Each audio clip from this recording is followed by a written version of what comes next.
नमस्कार, मैं हूं अर्जिता मिश्रा और आप देख रहे हैं इंडिया पब्लिक खबर। किसी वक्त पर देश के सबसे बड़े सियासी सूबे उत्तर प्रदेश में अलग ही धाक रखने वाली, 4 बार यूपी में सरकार बनाने वाली और आज लगातार खिसकते जनाधार के चलते अपने अस्तित्व को वापस जिंदा बनाए रखने के लिए जद्दोजहद में जुटी बहुजन समाज पार्टी में इस वक्त भीतर खाने ऐसी जबरदस्त उथल पुथल मची हुई है, जिसके बाद से अब उसके विरोधियों, खासकर कांग्रेस और आजाद समाज पार्टी के मुखिया चंद्रशेखर आजाद को बीएसपी सुप्रीमो पर निशाना साधने का नया मौका मिल गया है। क्योंकि पिछले कई दिनों से ताबड़तोड़ एक्शन ले रही बसपा सुप्रीमो मायावती ने एक बार फिर चौंकाने वाला ऐलान करते हुए न सिर्फ अपने भतीजे आकाश आनंद को पार्टी से बाहर करके अपने भाई और आकाश के पिता आनंद कुमार और रामजी गौतम को पार्टी का नेशनल कोऑर्डिनेटर बना दिया है, बल्कि अपने उत्तराधिकारी का ओहदा भी अपने भतीजे आकाश आनंद से छीनने के साथ ही अपने जीते जी अपना या पार्टी का कोई और उत्तराधिकारी न बनाने का भी फैसला कर लिया है। तो वहीं अब बसपा सुप्रीमो मायावती के इस फैसले के बाद से बाकी पार्टियां, खासकर कांग्रेस और आसपा, ये मौका कैच करते हुए अलग ही खेल के मूड में नजर आ रही हैं। क्योंकि एक तरफ जहां चंद्रशेखर आजाद ने आकाश आनंद को लेकर बड़ा बयान दिया है, तो वहीं कांग्रेस ने भी आकाश आनंद के लिए अपने दरवाजे खोल दिए हैं। तो आखिर क्यों पहले अपने समधी अशोक सिद्धार्थ के बाद अब अपने भतीजे आकाश आनंद को धरती पर ले आई बसपा सुप्रीमो?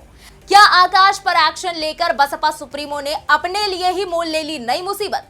क्यों मायावती के एक्शन से फूली नहीं समा रही कांग्रेस और चंद्रशेखर आजाद?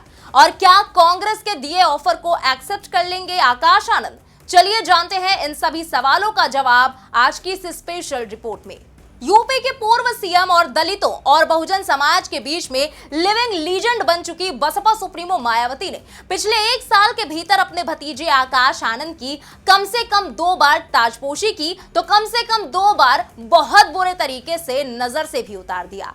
बसपा में आकाश के ऑफिशियल सफर की शुरुआत तब हुई जब 2017 में बसपा सुप्रीमो मायावती ने सहारनपुर में आयोजित एक रैली में पहली बार आकाश आनंद को मंच पर अपने साथ बिठाकर पार्टी काडर को संदेश दिया कि भविष्य में आकाश ही बसपा संगठन में अहम भूमिका निभाने वाले हैं। फिर 2019 में हुए लोकसभा चुनाव में आकाश को स्टार प्रचारक बनाया गया, साथ ही युवाओं को पार्टी से जोड़ने की जिम्मेदारी भी सौंपी। इसके बाद बसपा सुप्रीमो ने आकाश को पार्टी का नेशनल कोऑर्डिनेटर बनाकर सभी को चौंका दिया। आकाश की शादी पार्टी के पूर्व राज्यसभा सांसद अशोक सिद्धार्थ की बेटी प्रज्ञा सिद्धार्थ से मार्च 2023 में हुई। वही अशोक सिद्धार्थ जिनको हाल ही में बसपा सुप्रीमो ने पार्टी से बाहर का रास्ता दिखाया था। आकाश आनंद को ठीक इसके बाद मायावती ने दिसंबर 2023 में अपना उत्तराधिकारी घोषित कर दिया। अपनी राजनीतिक विरासत सौंपते हुए मायावती ने ऐलान किया था कि आकाश उन राज्यों में पार्टी संगठन को मजबूत करेंगे जहां दल ने अच्छा प्रदर्शन नहीं किया है। बसपा सुप्रीमो ने उन्हें पार्टी के राष्ट्रीय संयोजक का पद भी सौंप दिया, जिसका सीधा मतलब था कि आकाश आनंद बसपा में नंबर 2 के पद पर थे। हालांकि बसपा की नई पीढ़ी के तौर पर पार्टी में अहम पदों पर काबिज किए गए आकाश आनंद की शुरुआत अच्छी नहीं रही। महज 5 महीने के भीतर ही बसपा सुप्रीमो मायावती ने उनसे नेशनल कोऑर्डिनेटर पद के साथ साथ अपना उत्तराधिकारी होने की भी जिम्मेदारी छीन ली थी। फिर कुछ ही वक्त बाद फिर से एक बार हरियाणा चुनाव के लिए उनको जिम्मेदारी लौटा भी दी गई। लेकिन इसके बाद बीते दिनों पहले आकाश आनंद के ससुर और अपने समधी अशोक सिद्धार्थ को पार्टी से बाहर करने के बाद कल एक अहम बैठक में बसपा सुप्रीमो मायावती ने एक बार फिर अपने भतीजे आकाश आनंद को राष्ट्रीय संयोजक के पद से हटा दिया। और इतना ही नहीं, उन्होंने आकाश से एक बार फिर उत्तराधिकारी का पद छीनने का भी ऐलान कर दिया। और इस बार उनका फैसला कितना सख्त है, इसका अंदाजा इसी बात से लगा सकते हैं कि उन्होंने साफ कर दिया कि उनके जीते जी बहुजन समाज पार्टी में अब और कोई उत्तराधिकारी नहीं होगा।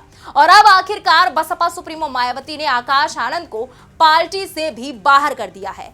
बसपा सुप्रीमो ने अपने ताजा एक्सपोस्ट में लिखा, बीएसपी की ऑल इंडिया की बैठक में कल आकाश आनंद को पार्टी हित से अधिक पार्टी से निष्कासित अपने ससुर अशोक सिद्धार्थ के प्रभाव में लगातार बने रहने के कारण नेशनल कोऑर्डिनेटर सहित सभी जिम्मेदारियों से मुक्त कर दिया गया था, जिसका उसे पश्चाताप करके अपनी परिपक्वता दिखानी थी। लेकिन इसके विपरीत आकाश ने जो अपनी लंबी चौड़ी प्रतिक्रिया दी है, वो उसके पछतावे और राजनीतिक मैच्योरिटी का नहीं बल्कि उसके ससुर के ही प्रभाव वाला ज्यादातर स्वार्थी, अहंकारी और गैर मिशनरी है, जिससे बचने की सलाह मैं पार्टी के ऐसे सभी लोगों को देने के साथ दंडित भी करती रही हूं। अतः परम पूज्य बाबा साहेब डॉक्टर भीमराव अंबेडकर के आत्मसम्मान और स्वाभिमान मूवमेंट के हित में और मान्यवर कांशीराम जी के अनुशासन की परंपरा को निभाते हुए आकाश आनंद को उनके ससुर की तरह पार्टी और मूवमेंट के हित में मैं पार्टी से निष्कासित किया जाता है। आपको बता दें कि बसपा सुप्रीमो मायावती ने बीते दिन आकाश आनंद को सभी पदों से हटा दिया था।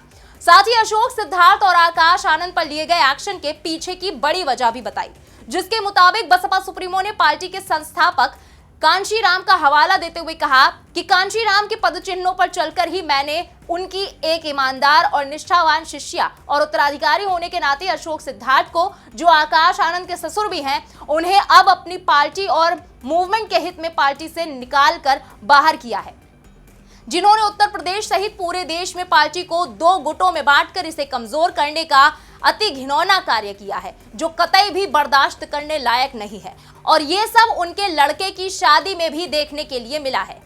बसपा सुप्रीमो ने आगे कहा कि जहां तक इस मामले में आकाश आनंद का सवाल है, तो आपको ये मालूम है कि अशोक सिद्धार्थ की लड़की के साथ इनकी शादी हुई है और अब अशोक सिद्धार्थ को पार्टी से निकालने के बाद उस लड़की पर अपने पिता का कितना प्रभाव पड़ता है तथा आकाश पर भी उसकी लड़की का कितना प्रभाव पड़ता है, तो ये सब भी अब हमें काफी गंभीरता से देखना होगा, जो अभी तक कतई भी पॉजिटिव नहीं लग रहा है। ऐसे में पार्टी और मूवमेंट के हित में आकाश आनंद को पार्टी की सभी जिम्मेदारियों से अलग कर दिया गया है, जिसके लिए पार्टी नहीं बल्कि पूर्ण रूप से इसका ससुर अशोक सिद्धार्थ ही जिम्मेवार है, तथा जिसने पार्टी को नुकसान पहुंचाने के साथ साथ आकाश आनंद के पॉलिटिकल करियर को भी खराब कर दिया है।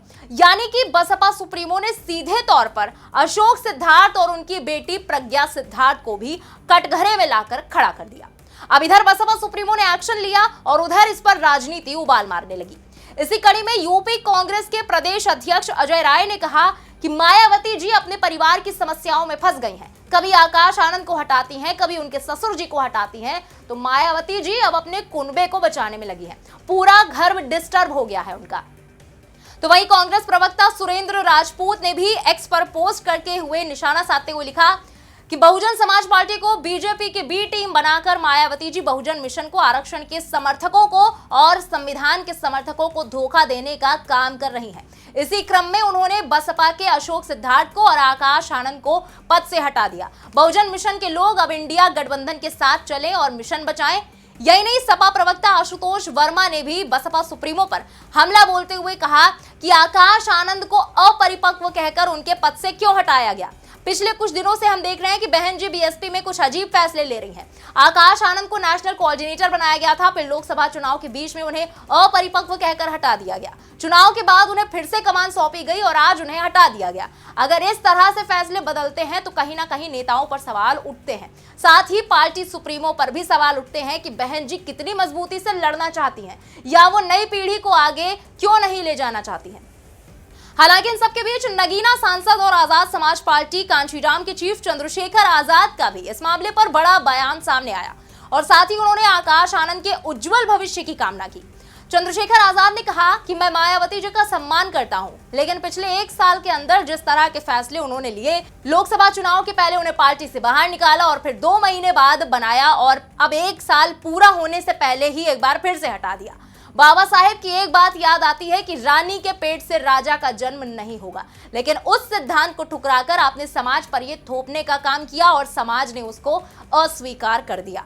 इस तरह के बार बार प्रयास से समाज में बेचैनी पैदा हुई, भ्रम की स्थिति उत्पन्न हुई और नुकसान हुआ। अब फिर से आपने इस तरह का फैसला लिया है तो सोच समझ कर लिया होगा। चंद्रशेखर ने आगे कहा कि समाज को नहीं पता कि आप 6 महीने बाद क्या फैसला लेंगी। कुछ दिनों पहले आपने कहा था कि मैं उत्तराधिकारी बना रही हूं, अब कह रही हैं कि अपने जीते जी कोई उत्तराधिकारी नहीं होगा। मैं आपके दीर्घायु होने की कामना करता हूं, लेकिन इस कदम से बहुजन समाज की राजनीति को नुकसान हुआ है। अब समाज को यह फैसला लेना है कि वो किसके साथ खड़ा है। समाज में बची खुशी आशा भी इस निर्णय के बाद खत्म हो गई है। मैं आकाश के उज्जवल भविष्य की कामना करता हूं। तो वहीं आनंद कुमार और रामजी गौतम को कोऑर्डिनेटर बनाए जाने के सवाल पर उन्होंने कहा कि उन्होंने पहले भी जो फैसला लिया समाज ने स्वागत किया, अब भी जो फैसला लिया उनको मानने वाले अब भी उसका स्वागत करेंगे। वो वर्कर भी कंफ्यूज होंगे कि उनका कौन सा फैसला सही होगा, रानी के पेट से राजा बनाने का आदेश देने वाला या अब जो है कि वो उस योग्य नहीं है उसे हटाने वाला। ये समाज के सामने है और उनको ही तय करना है। तो वहीं सबसे चौंकाने वाला बयान सामने आया कांग्रेस नेता उदित राज की तरफ से, जिन्होंने आकाश आनंद और बीएसपी के बाकी कार्यकर्ताओं को कांग्रेस ज्वाइन करने का ही ऑफर दे डाला। अपनी एक्स पोस्ट में उन्होंने लिखा कि दलितों को घुटने टेकने वाली नेता मायावती नहीं चाहिए। 2024 के लोकसभा चुनाव के दौरान मायावती जी ने आकाश आनंद को उत्तराधिकारी बनाने से मना कर दिया था, फिर 47 दिन बाद 23 जून को उत्तराधिकारी बना दिया, इस फरवरी में उत्तराधिकारी के पद से हटा दिया, फिर 2 मार्च को सभी पदों से मुक्त कर दिया। ऐसा आत्मघाती कदम कोई उठाता है क्या? बीजेपी के सामने इस हद तक घुटने टेकने वाला क्या बहुजन समाज का नेता हो सकता है? मैं आह्वान करता हूं आकाश आनंद और बीएसपी के कार्यकर्ताओं से, वो कांग्रेस में शामिल हो और संविधान बचाने की लड़ाई में सहयोग दे। राहुल गांधी जी ही बहुजन समाज का उत्थान कर सकते हैं, अब ये सर्वविदित हो चुका है। हालांकि इन सबके बीच आकाश आनंद ने भी अपने ऊपर हुए एक्शन के बाद पहली बार चुप्पी तोड़ते हुए अपनी हालिया पोस्ट में लिखा था कि मैं मायावती जी का कैडर हूं और उनके नेतृत्व में मैंने त्याग, निष्ठा और समर्पण के कभी ना भूलने वाले सबक सीखे हैं। ये सब मेरे लिए केवल एक विचार नहीं बल्कि जीवन का उद्देश्य है। आदरणीय बहन जी का हर फैसला मेरे लिए पत्थर की लकीर के समान है। मैं उनके हर फैसले का सम्मान करता हूं, उस फैसले के साथ खड़ा हूं।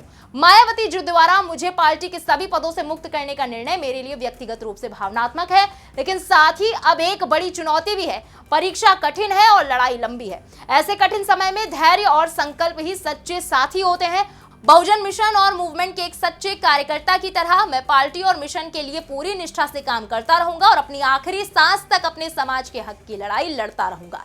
आकाश आनंद ने आगे लिखा कि कुछ विरोधी दल के लोग ये सोच रहे हैं कि पार्टी के इस फैसले से मेरा राजनीतिक करियर समाप्त हो गया। उन्हें समझना चाहिए कि बहुजन मूवमेंट कोई करियर नहीं बल्कि करोड़ों दलित, शोषित, वंचित और गरीबों के आत्मसम्मान और स्वाभिमान की लड़ाई है। ये एक विचार है, एक आंदोलन है जिसे दबाया नहीं जा सकता। इस मशाल को जलाए रखना और इसके लिए अपना सब कुछ न्यौछावर करने के लिए लाखों आकाश आनंद हमेशा तैयार है। हालांकि वो बात अलग है कि आकाश आनंद के इस ट्वीट के महज कुछ ही देर बाद मायावती ने उन्हें पार्टी से बाहर का रास्ता दिखा दिया। बताते चले कि बीती 7 फरवरी को आगरा में आकाश आनंद के साले की शादी थी, यानी कि अशोक सिद्धार्थ के बेटे की। बसपा सुप्रीमो मायावती ने कई नेताओं को उसमें जाने से मना कर दिया था क्योंकि वो आकाश आनंद के साले की और अशोक सिद्धार्थ के बेटे की शादी थी, जिनसे मायावती नाराज चल रही थी। लेकिन उस शादी में आकाश आनंद भी गए और कई ऐसे नेता और कोऑर्डिनेटर भी पहुंच गए जो अशोक सिद्धार्थ के करीबी भी माने जाते हैं। हालांकि बेटे की साले की शादी होते हुए भी इसमें आनंद कुमार नहीं गए, जो कि मायावती के भाई हैं और आकाश आनंद के पिता हैं। कहा जाता है कि इसके बाद मायावती के सब्र का बांध टूट गया और 17 फरवरी की बैठक में उन्होंने आकाश आनंद और उनके ससुर के खिलाफ अपने कोऑर्डिनेटर को बता दिया था कि अब ये दोनों बाहर होंगे। हालांकि कहा यह भी जा रहा है कि लगातार 3 राज्यों के विधानसभा चुनाव में खराब प्रदर्शन और दूसरी तरफ पार्टी के भीतर समानांतर संगठन बन जाने के खतरे ने मायावती को ये कदम उठाने पर मजबूर कर दिया है। तो वहीं बाकी कसर उन्होंने अब आकाश आनंद को पार्टी से बाहर निकालकर पूरी कर दी है। अब देखना होगा कि आने वाले वक्त में बसपा सुप्रीमो का ये फैसला पार्टी को कितना नुकसान पहुंचाता है या कितना फायदा। फिलहाल इस पूरी खबर पर आपका क्या कहना है, कमेंट में लिखकर हमें अपनी राय जरूर बताएं। बने रहें इंडिया पब्लिक खबर के साथ। हमारे YouTube चैनल को सब्सक्राइब करें, बेल आइकन दबाना बिल्कुल ना भूलें।